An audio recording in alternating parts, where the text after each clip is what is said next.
아멘. 우리 같이 성경 보겠습니다. 하나님의 말씀 창세기 46장 29절과 30절 두 절 말씀입니다.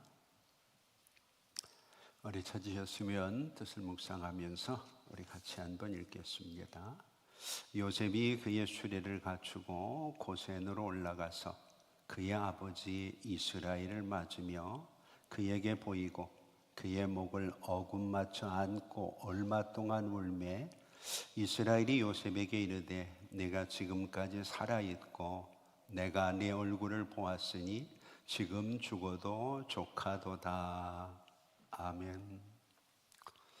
오늘도 하나님의 각별하신 은혜와 은총이 여러분과 여러분들의 가정에 가득하고 충만하기를 소망합니다.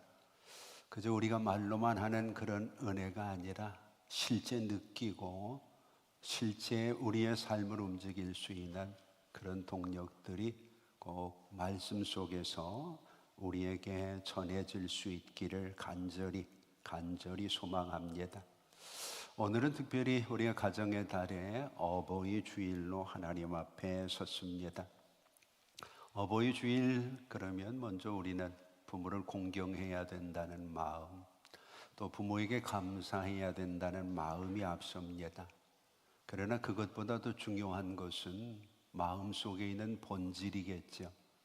자녀에게는 책임이라고 하는 것이 있고 부모에게는 사명이라고 하는 것이 있습니다. 자녀가 책임을 다하고 부모가 사명을 바르게 감당하게 될 때 우리의 가정은 아름답게 하나님이 원하시는 축복의 통로가 될 수 있을 겁니다. 성경은 이것을 잘 구분하고 이것을 잘 설명해 주는 단어로 오늘 설교 주제인 노릇이라고 하는 단어를 사용하고 있습니다. 오늘 우리가 이 노릇이라고 하는 것은 좀 부정적인 의미가 강하죠. 그래서 뭔가 거칠애를 하고 뭔가 누구에게 보여주는 그런 것을 노릇이라고 이야기하니까 사실 오늘 주제를 자녀 노릇, 부모 노릇 이렇게 주제를 잡았는데 이 부정적인 이미지가 워낙 강하다 보니까 혹시라도 여러분들이 선입견이 부정적인 것에서 출발하지 않을까 이런 생각을 해서 오늘 그저 전체를 통틀어서 노릇의 은혜라고 하는 것, 노릇이라고 하는 것을 여러분들에게 좀 강조를 하려고 합니다. 이 노릇이라고 하는 것이 우리가 성경에 보면 31번 정도 등장을 합니다. 그러니까 이게 희귀한 건 아니라는 거죠.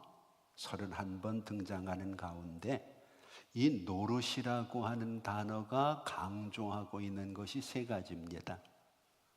예를 들어 자녀 노릇 그렇게 이야기를 할 때 너 자녀 노릇 잘하고 있냐 그럴 때 우리가 부정적으로 이건 뭐 어떻게 자녀 입장에서 부모에게 뭐를 어떻게 하라는 얘기인가 생각할 수 있는데 이 노릇이라고 하는 말 속에는 첫째가 역할이라는 의미가 들어 있습니다. 자녀의 역할, 부모의 역할을 잘하고 있느냐는 거죠. 두 번째는 직분이라는 의미가 있습니다. 그래서 성경에서 많이 사용되는 것이 종의 노릇, 의의 노릇 이런 노릇이라는 것을 직분과 연결을 하고 있거든요. 그리고 세 번째로 강조하고 있는 것이 상태입니다. 지금 잘하고 있느냐는 지금 상태가 어떠냐는 게 자녀 노릇을 예전에 잘한 거 말고 앞으로 잘할 거 말고 지금 상태가 자녀 노릇을 잘하고 있느냐 부모 노릇을 잘하고 있느냐. 그래서 이 노릇이라고 하는 31번 등장하는 단어에는 역할과 직분과 상태가 있습니다. 그래서 이것은 단순히 내가 지금 하고 있는 그 일을 이야기하는 것이 아니라 관계 속에서 맡겨진 자리라는 의미를 가지고 있거든요. 이게 조금 우리가 낯선 문장이고 단어가 될 수 있지만 제가 잘 설명을 해드릴 겁니다. 오늘 우리가 단순히 어쩌다 보니까 내가 자녀의 자리에 있고 부모의 자리에 있는 것이 아니라 관계 속에서 내게 맡겨진 하나님께서 내게 부모 되게 하고 자녀 되게 하신 그 자리가 과연 어떤 역할, 어떤 직분, 어떤 상태로 유지되고 있느냐고 묻는 거죠. 그래서 성경에서 이 노릇이라고 하는 단어가 에벳이라는 단어거든요. 이 에벳이라는 단어는 종이라는 의미도 있지만 섬기는 자다, 그런 의미가 있습니다. 그래서 역할이나 우리에게 주어진 직분이나 상태 속에서 우리가 종처럼 잘 섬기는 자가 되느냐는 거죠. 자녀 노릇을 잘하느냐는 얘기는 자녀로 부모를 잘 섬기고 있느냐, 부모 노릇을 잘하고 있느냐는 얘기는 부모로서 자녀를 잘 섬기고 있는가. 오늘 하나님께서 우리에게 그것을 묻고 있는 거죠. 그래서 오늘 단순히 우리가 노릇이라고 하는 것, 여러분들이 꼭 일생 동안 기억을 했으면 좋겠는데, 노릇이라고 하는 것은 신분을 상징하는 것이 아니라, 자녀가 중요한 게 아니고 부모가 중요한 것이 아니라, 맡겨진 자리에서 내가 얼마나 충성하고 있는가. 지금 내가 부모 된 것이 어쩌다 된 것이 아니라 하나님이 나에게 이 자녀를 맡겨주신 거거든. 내가 자녀 노릇을 한다고 하는 것도 마찬가지로 하나님이 내 부모를 나에게 맡겨주신 거거든요. 그래서 맡겨진 자리에서 내가 얼마나 충성을 하고 있는가, 이것이 내가 자녀 노릇을 잘하고 있는지, 부모 노릇을 잘하고 있는지 성경이 묻고 있는 거죠. 자, 이제 그러면 좀 더 구체적으로 한번 생각을 해보죠. 자녀 노릇을 잘한다는 것은 뭔가? 우리는 자녀 그러면 우선 혈육을 생각하잖아요. 내 핏줄이다, 이걸 굉장히 소중하게 여깁니다. 근데 성경은 그 얘기를 하고 있는 것이 아니라 가문과 신앙을 이어가는 자를 자녀라고 얘기합니다. 두 가지가 중요한 겁니다. 가문을 이어갈 수 있어야 되고, 그리고 신앙을 이어갈 수 있어야 자녀가 되는 거죠. 요즘에 제가 청년회에서 그런 설교를 합니다. 장자권이라고 하는 것. 분명히 먼저 태어난 자식인데 장자의 권한이 그에게 안 가고 엉뚱한 사람에게 가거든요. 그 이유가 뭐냐? 가문은 이어갈 수 있지만 신앙을 이어가는 데는 하나님께서 순서를 바꿀 수 있다는 거죠. 오늘 요셉의 자녀만 해도 그렇죠. 에브라임과 므낫세가 바뀌잖아요. 장자가 바뀝니다. 이유는 가문을 이어가는 것과 함께 자녀 노릇을 잘할 때 자녀는 신앙을 이어가야 되는 중요한 하나님의 사명이 있기 때문에 그런 거죠. 이 자녀들과의 관계 속에서 이것을 유지하기 위해서는 어려움이 많습니다. 우선 부모와 자녀 사이에는 세대 차이가 느껴지죠. 또 가치관의 차이도 있습니다. 경제적인 부담도 있습니다. 또 부모의 기대와 자녀가 가지고 있는 현실 간의 간극이 있기 때문에 자식 노릇을 제대로 잘하는 것은 굉장히 쉽지 않은 일 중에 하나라는 거죠. 그래서 성경은 자녀 노릇을 잘하기 위해서는 두 가지가 필요하다고 얘기를 합니다. 부모를 사랑하는 마음을 가지고 순종하는 것과 부모를 사랑하는 마음을 가지고 공경하는 것. 자녀에게는 이 두 가지가 필요합니다. 성경 전체에서 자녀들을 향해서 강조하는 것은 이 두 가지입니다. 네 부모를 사랑하면서 순종해라. 네 부모를 사랑하면서 공경해라. 거기에 모든 것이 다 들어있는 겁니다. 오늘 본문에도 그 얘기를 하고 있는 거죠. 오늘 우리가 어버이 주일에 우리가 가문을 잘 이어가는 것, 그리고 신앙을 잘 이어가는 것 잘하고 있는지 돌아보라는 거예요. 그리고 그 뿌리에는 과연 내가 부모를 사랑하는 마음을 가지고 순종하는가? 부모기 때문에 어쩔 수 없이 어버이날이니까 하는 게 아니라 부모를 사랑하는 마음으로 내가 공경하고 있는가? 이 공경이라고 하는 말 속에는 부모를 무겁게 존경한다는 의미가 있거든. 자, 그러면 바꾸어서 부모 노릇을 잘하기 위해서는 어떻게 해야 되는가? 부모 노릇도 그렇죠. 부모는 상당히 어깨에 짐이 무겁습니다. 우선 자녀를 교육해야 되고 경제적으로 그들을 잘 풍성하게 해줘야 되고, 더군다나 부모가 신앙을 가지고 있는 경우에는 이 세대차뿐만 아니라 세상과 신앙 사이에서의 갈등들을 잘 컨트롤해 줄 수 있는 그런 믿음의 본이 되는 삶이 또 있어야 되거든요. 그래서 이 부모 노릇을 잘하기 위해서는 세 가지가 필요하다고 성경이 얘기를 합니다. 첫째가, 부모 노릇을 잘하기 위해서는 양육자로서, 자녀를 사랑하는 마음을 가지고 양육자로서의 위치를 잘 지켜야 된다는 거예요. 네 마음대로 잘하라고 두지 말고 어려서부터 양육을 잘 할 수 있는 부모가 좋은 부모라는 거예요. 두 번째는 사랑하는 마음으로 그를 보호해 줘야 된다는 거죠. 그래서 부모는 자녀를 보호해 주는 일에 얼마나 신경을 쓰는지 몰라. 그를 지키고 그의 영적인 면, 육적인 면을 보호해 줘야 돼. 양육자로서, 보호자로서. 그리고 가장 중요한 것이 세 번째, 신앙의 전달자로서의 역할을 제대로 해야 된다는 거죠. 그래서 자녀는 두 가지입니다. 공경과 순종을 하면 됩니다. 부모는 세 가지입니다. 양육을 잘하고, 잘 보호하고, 그리고 신앙 전달자로서의 사역을 잘 감당하게 될 때 하나님께서 그에게 부모 노릇을 잘했다, 그렇게 얘기를 하죠. 여기에 필요한 것이 지혜가 필요하고 공평이 필요하고, 우리가 아는 것처럼 이삭의 가정은 이 공평 때문에 무너지잖아요.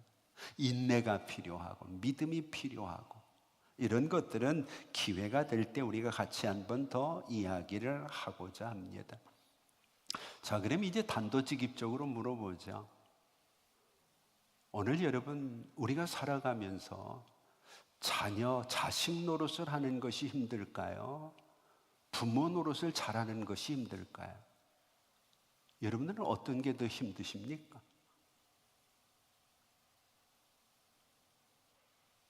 한번 곰곰이 생각을 해보시죠. 내가 자녀로서 부모를 위해서 하는 일이 힘든가? 아니면 부모로서 자식을 위해서 하는 일이 힘든가?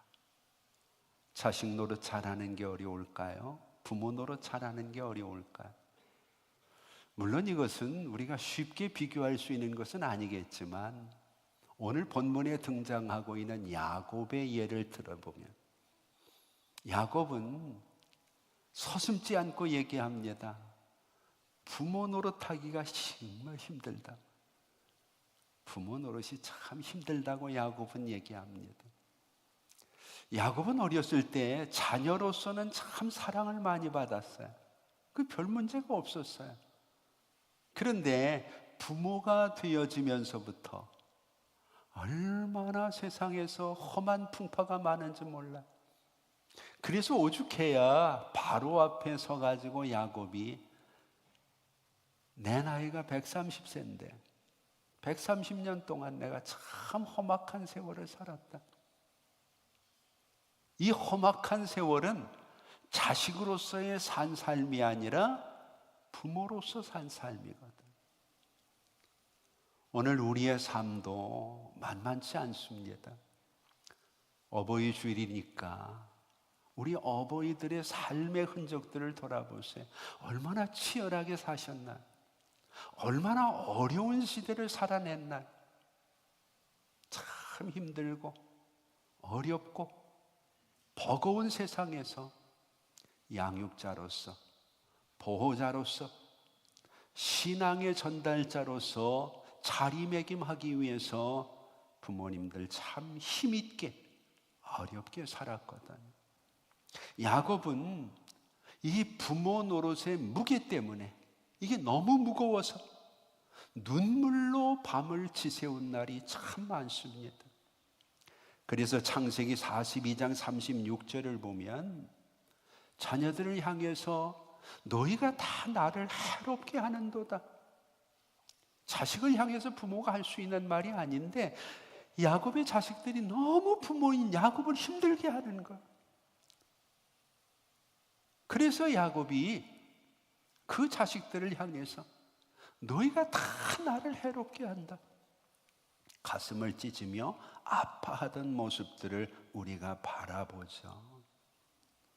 우리가 살아가면서 어버이라는 단어, 어버이날뿐만 아니라 그들의 삶이 묻어있는 단어이기 때문에 우리는 어버이들을 가장 존귀하게, 소중하게 우리의 삶 속에서 우리가 다시 한번 돌아볼 수 있어야 된다는 거죠. 그런데 그 어버이인 야곱이 오늘 본문 마지막 30절에 지금 죽어도 족하다 그렇게 얘기를 합니다. 자식 앞에서 지금 죽어도 족하다. 만족하다는 얘기죠. 우리말로 쉽게 얘기를 하면 이제 내가 여한이 없다는 겁니다. 여러분, 우리 부모님들이 자녀 앞에서 내가 이제 죽어도 여한이 없다고 이야기할 정도라면 그 자녀는 효자 아닐까요? 내가 너 때문에 눈을 못 감겠다, 이런 부모는 간혹 있는데 너 때문에 내가 지금 죽어도 여한이 없다. 오늘 여러분, 사랑하는 성도들이 그런 소리를 들을 수 있는 자녀들이 될 수 있기를 원합니다.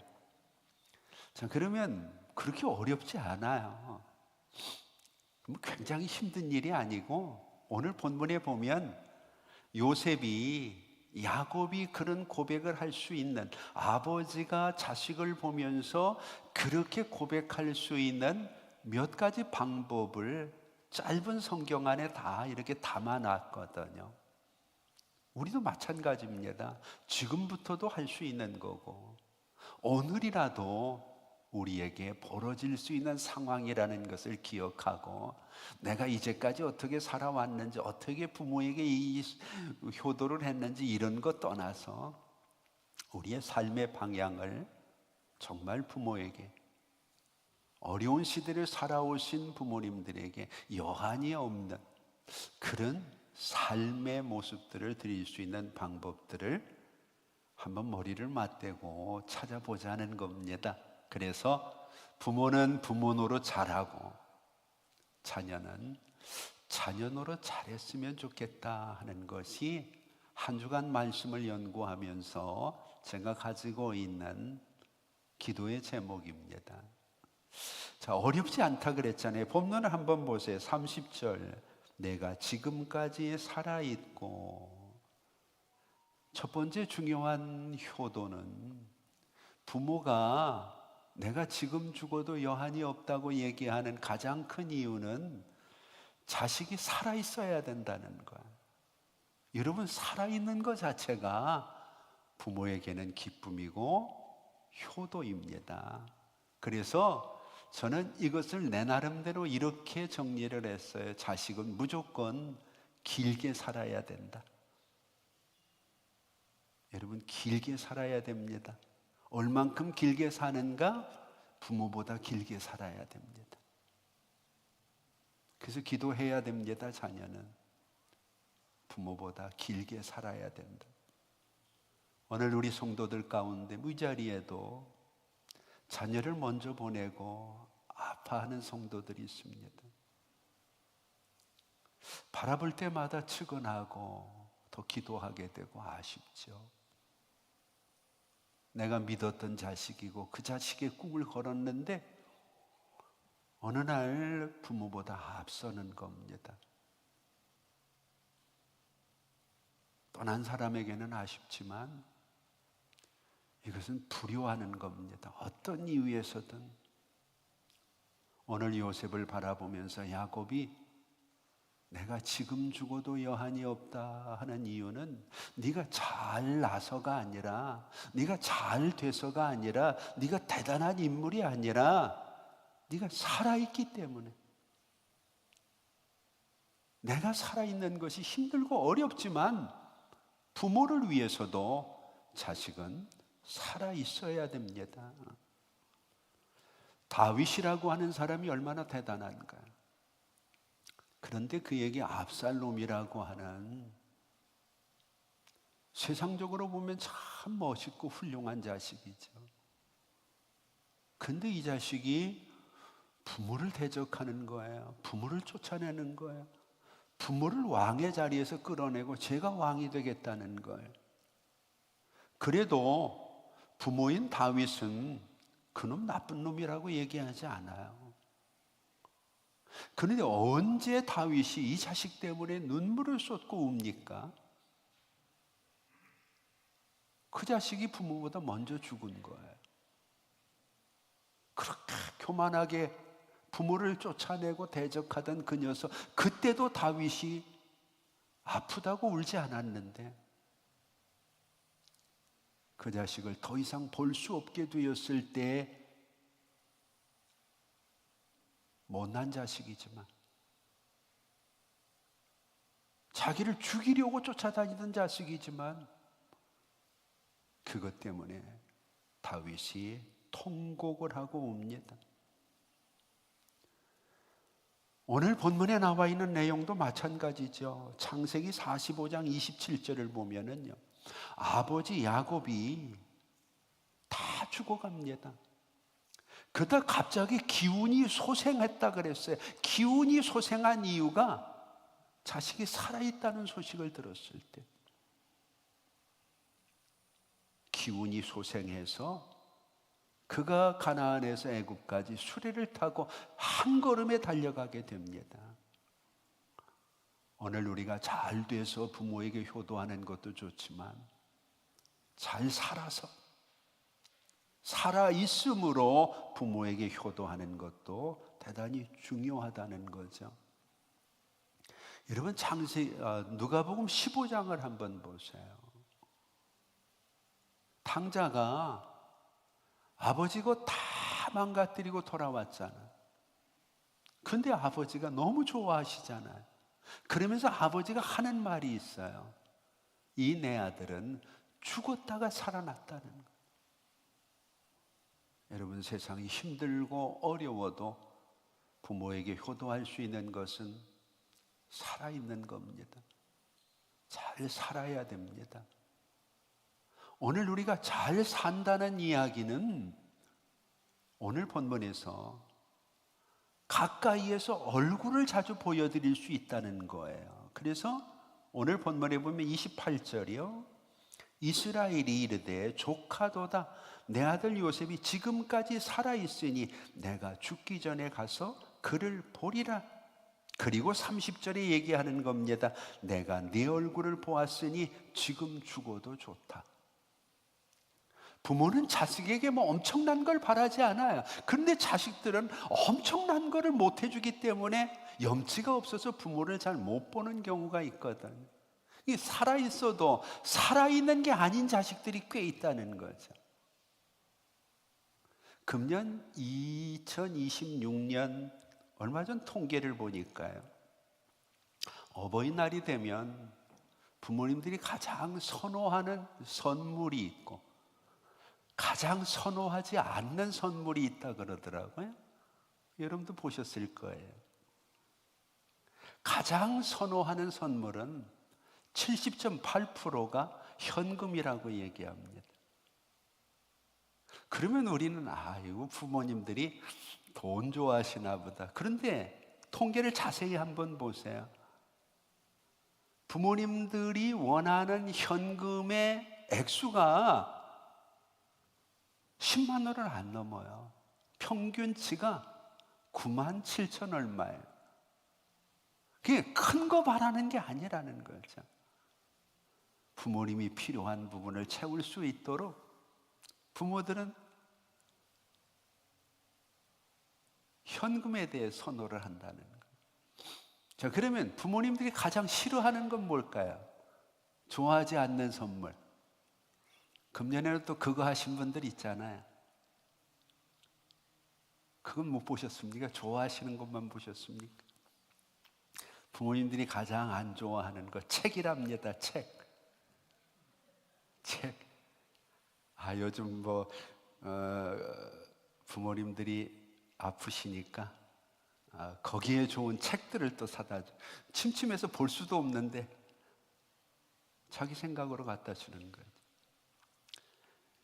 이런 것들을 이야기하는 이유는 우리가 생각할 때는 부모님들이 굉장히 엄청난 걸 원하시는 것 같은데, 부모님들이 원하는 것은 작은 것이지만 얼굴을 보는 거죠.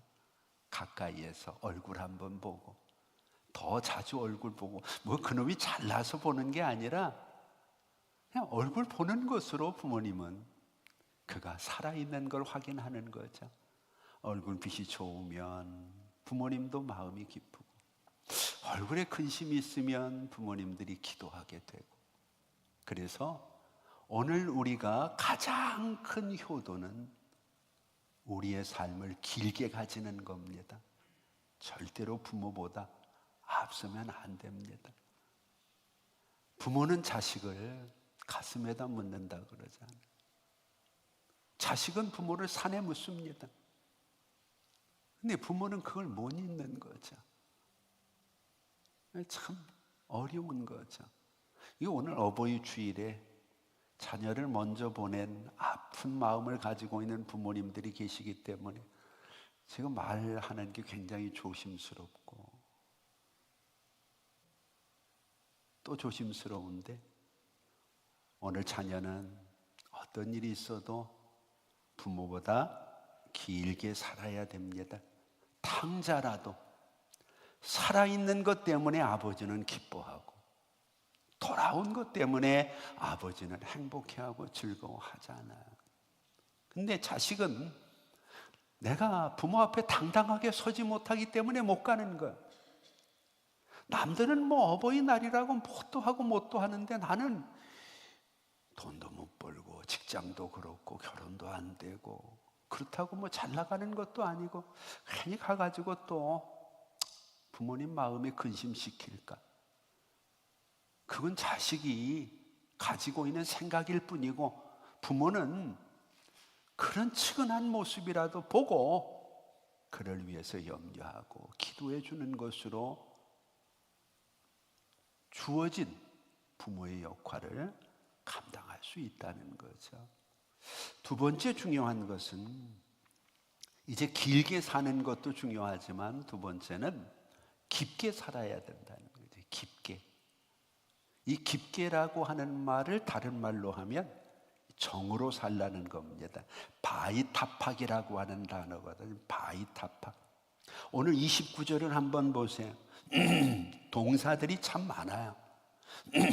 요셉이 그의 수레를 갖추고 고센으로 올라가서 그의 아버지 이스라엘을 맞으며 그에게 보이고 그의 목을 어긋맞춰 안고 얼마 동안은 울매.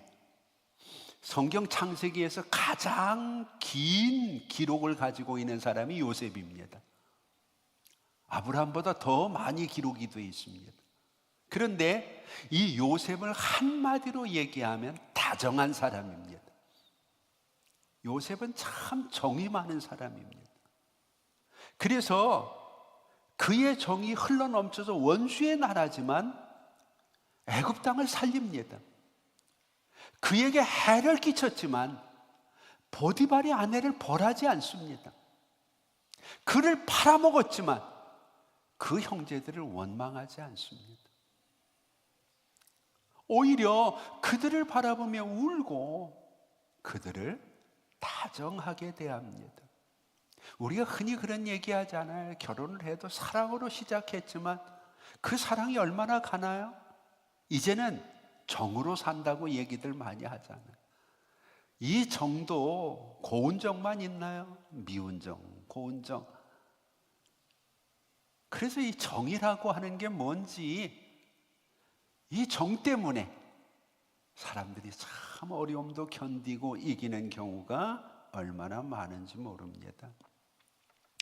정이라고 하는 것은 단순한 감정이 아니고 사람과 사람 사이의 깊은 유대와 애착입니다.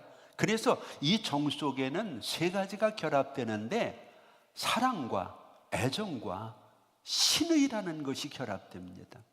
그래서 이것은 사랑보다 더 끈끈하게 이 정에 한번 빠지게 되면 이거 끊어내기가 참 어렵고 힘듭니다. 예수님도 사실은 우리가 성경을 보면 사랑보다는 이 정 때문에 이 땅 위에서 여러 가지 일들을 행하시는 것을 봅니다. 예를 들면 우리가 잘 아는 마가복음 6장의 오병이어의 기적도 예수님이 그들을 사랑하셔서 그렇게 얘기하지 않아요. 큰 무리를 보시고 목자 없는 양 같음을 인하여 불쌍히 여기셔서, 긍휼히 여기셔서, 이것은 다 정이라는 거죠. 이 정을 주님은 자신만 가지고 있는 게 아니라 우리에게도 그렇게 하라고 얘기를 해. 그래서 누가복음 10장의 이야기가 뭔가요? 선한 사마리아 사람의 얘기가 정을 주라는 거예요. 너와 원수되지만 정을 주라는 거죠. 그리고 하나님께서 이것을 하나님의 심판날에 갚아주신다 그래. 그래서 소자에게 냉수 한 그릇 대접한 것도 상을 잃어버리지 않겠다는 얘기는 사랑하라는 얘기가 아니라 정을 나눠줘라는 거죠.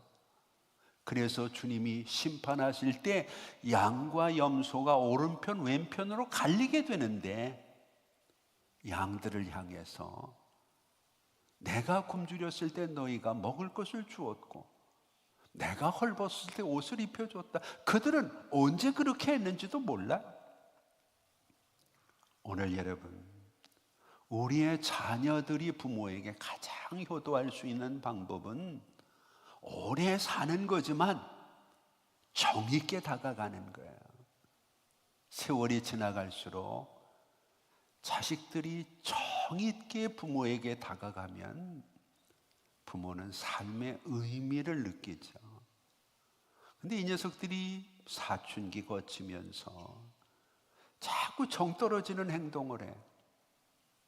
그리고 어느 순간부터는 이게 남보다도 못한 좀 이상한 관계가 돼버리는 거죠. 그저 부모에게 뭔가 필요한 것이 있어야 전화도 하고 찾아도 오고. 그건 정 때문에 하는 것이 아니죠. 필요 때문에 하는 거죠. 그거는 진정한 효도라고 얘기할 수 없어요. 오늘 본문의 요셉을 보세요. 그가 아버지를 만나러 가는 급박한 상황 속에서도 예의를 갖추잖아요. 그리고 그 부모를 끌어안고 한참 동안을 울고 있는 모습을 우리는 바라보게 되죠. 오늘 우리의 삶에도 정이 회복돼야 돼요. 그래서 부모에게 내가 어떤 물질적인 뭐를 드리는 그 효도보다 그 속에 담겨 있는 나의 정이 부모에게는 더 크게 느껴질 수 있다는 거죠. 마지막으로 성경을 한 가지 더 넓게 살아야 된다 그렇게 얘기를 합니다. 첫 번째는 길게, 두 번째는 그 사이 또 잊어버렸나? 깊게 정의 있게, 그리고 세 번째는 넓게. 이 넓게 살라는 얘기는 중심이 흔들리지 말라는 거예요. 우리가 넘어지지 않으려면 발의 보폭을 넓게 하잖아요. 우리가 딛고 있는 것이 좁아질수록 흔들리기가 쉽거든요. 우리가 이 땅 위에서 길게 살아도, 정의 있게 살아도 중심을 잃어버리면 어느 순간 전혀 다른 모습으로 설 수 있거든요. 오늘 30절, 31절 말씀을 한번 우리가 보죠. 창세기 43장입니다. 창세기 43장 30절, 31절을 보면 요셉이 사랑하는 마음이 복받쳐서 급히 울 곳을 찾아 정이 있다는 얘기죠. 안방으로 들어가서 울고 43장 31절을 보면 얼굴을 씻고 나와서 그 다음에 중요한 단어가 나옵니다. 그 정을 억제하고 음식을 차리라 하며, 사람이 정에만 치우치면은요, 오늘 우리가 가지고 있는 일들을 하기가 어려워집니다. 이 정을 억제할 수 있는 게 있어야 된다. 정을 억제할 수 있는 마음이 중심이 흔들리지 않는 것. 어떤 사람은 정은 많은데 그것 때문에 끊고 맺는 것이 분명하지 못해가지고 결국 불효하게 되는 경우가 꽤 있거든요. 근데 오늘 요셉은 정이 참 많은 사람인데 그것을 억제할 수 있는 마음이 있었다는 거죠. 이것은 내가 단순히 내가 가지고 있는 감정에만 충실한 것이 아니라 가족 전체를 돌아보고 섬길 수 있는 더 큰 그림을 볼 수 있다는 거죠. 예를 들면 우리가 성경 전체를 보면 이 정이라고 하는 것을 중요하게 여기면서 이 정을 억제하는 순간에 대해서 성경이 얘기를 많이 합니다. 근데 이 억제하는 순간에, 정을 절제하는 순간에 더 큰 사랑과 더 큰 구원의 역사가 열리게 되는 것을 우리가 바라보게 되죠. 예를 들면 나사로가 병들어 죽게 됐어요. 그러면 예수님은 그를 사랑했잖아요. 그러면 정으로 보면 어떻게 해야 되나요? 빨리 뛰어가야죠. 근데 예수님이 안 가시잖아요. 그 제자들이 이상한 거예요. 아니 평소에 나사로를 그렇게 사랑하고 그렇게 정이 많은 예수님이 근처에 왔는데 지금 죽게 생겼다는데 안 가시는 거예요. 그러고 나사로가 죽었어요. 그러니까 예수님이 이제 가자, 친구를 깨우러 가자. 그때 도마라고 하는 사람이 뭐라 그러나요? 우리도 같이 죽으러 가자 이렇게 얘기를 해요. 예수님 가슴에 못을 박는 거죠. 근데 예수님은 정을 억제하고 절제하시는 거죠. 이유가 뭔가요? 주님이 다음에 설명하잖아. 이의 죽음은 하나님의 영광을 드러내기 위한 과정이라는, 하나님의 더 큰 영광을 위해서 예수님은 정을 절제할 수 있는 마음이 있었다는 거죠. 우리가 자녀 노릇을 잘하기 위해서는 두 가지가 필요하다 그랬잖아요. 순종과 공경입니다. 그런데 성경을 보면 이 순종과 공경이 절제돼야 되는 부분이 있어요. 그게 주 안에서라는 말이에요. 주 안에서, 엔키리오라고 하는 단어거든요. 울타리입니다. 바울 서신을 보면 이 주 안에서라는 말이 164번이나 나와요. 굉장히 많이 나오는 거죠. 우리의 삶에 있어서 이 울타리 안에서 순종도 이루어지고 공경도 이루어져야 된다는 것. 이것을 바꿔서 얘기하면 우리의 정이 주 안에서 통제될 수 있을 때 그것이 온전한 정이 될 수 있다는 거죠. 브레이크가 듣지 않는 자동차는 사고의 위험이 있어요. 정만 있으면, 그것이 통제되지 않기 때문에 그것이 이용당할 수 있거든요. 계속 요셉이 울기만 해보세요. 다른 일 아무것도 할 수 없잖아요. 다른 사람들은 그만큼 정을 못 느끼니까 요셉이 정을 억제하고 나와서 음식 상을 차리게 하고 아버지를 모셔오게 하고 그 가족들을 고센 땅에 머물게 하고 이렇게 해야 될 일이 많기 때문에 오늘 요셉은 중심을 잃어버리지 않는 거죠. 그러면 그가 넓게 살 수 있었던, 오늘 우리가 이야기하는 엔키리오라고 하는 단어는 뭘 얘기하느냐? 신본을 얘기하는 겁니다. 신본. 요셉의 정 속에는 신앙이 있었다는 겁니다. 요셉의 오래 삶에는 신앙이 있었다는 것. 요셉의 넓은 삶의 보폭에는 밑바닥을 움직이지 않도록 쥐고 있는 하나님에 대한 신앙이 있었다. 이것이 엔키리오, 주 안에서라는 겁니다. 우리가 아는 것처럼 요셉은 이것 때문에 죄짓지 않죠. 보디발의 아내가 유혹하지만 내가 하나님 앞에서 죄 지을 수 없다. 형제들이 그를 팔아먹었지만 형제들을 향해서 요셉은 하나님이 하신 일이지 나는 당신들 원망하지 않는다. 오히려 당신의 자녀들까지 내가 다 책임지겠다고 이야기하고 있는 거죠. 신본이 중심이 되어진 자녀는 절망하지 않습니다. 미워하지 않습니다. 교만하지 않습니다. 회피하지도 않고 주어진 일에 최선을 다해서 충실하게 살 수 있어요. 이유는 간단해요. 이 모든 일 속에 하나님이 함께 하시기 때문에, 하나님을 믿고 하나님을 생각하고 하나님을 말하는, 하나님과 함께 생활하는 성도가 될 때 중심이 흔들리지 않고 내가 지금 어려움을 당하지만 그 어려움 속에서 낙심하지 않게 되어지는 거죠. 오늘 여러분, 이제 우리는 하나님 앞에서 자녀는 자녀의 노릇을 잘해야 되고 부모는 부모의 노릇을 잘해야 됩니다. 한 번 더 돌아보시고 나는 과연 사랑으로 공경과 순종을 하고 있는지, 나는 부모로서, 양육자로서, 보호자로서, 신앙의 전달자로서 본이 되어지는 삶을 잘 살아내고 있는지. 오늘 자녀라면 어떤 어려움이 있어도 절대로 짧게 살지 마세요. 어떻게 해서라도 부모보다 길게 사는 것이 효도하는 일입니다.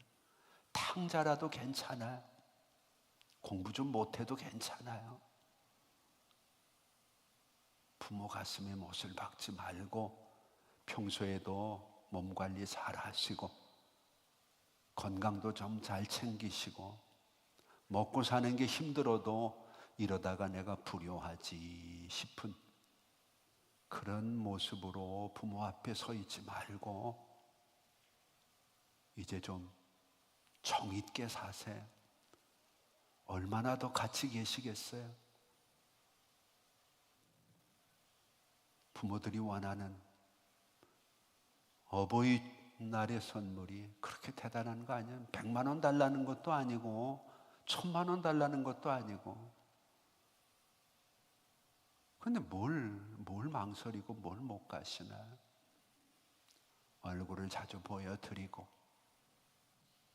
물론 영적인 하나님 앞에도 그렇겠지만 중심은 꼭 주 안에서 신본주의 사상을 가지고 오늘도 우리의 삶이 하나님과 사람 앞에서 에벳 노릇을 잘 할 수 있는 성도들이 되기를 주의 이름으로 축복합니다. 기도하겠습니다. 이제는 우리 주 예수 그리스도의 은혜와 우리 아버지 하나님 극진하신 사랑하심과 성령님의 감화 감동 위로 교통하심이 오늘 이 시간 하나님 앞에서 자녀는 자녀 노릇, 부모는 부모 노릇 잘하기를 소망하며 하나님 앞에 어버이 주일에 길게, 깊게, 넓게 이 세 단어만이라도 꼭 기억해서 실천하고 삶에 옮기기를 원하는 우리 성도들 머리 위에, 그리고 우리 부모님들 머리 위에 이제부터 영원토록 함께 있을지어다. 아멘.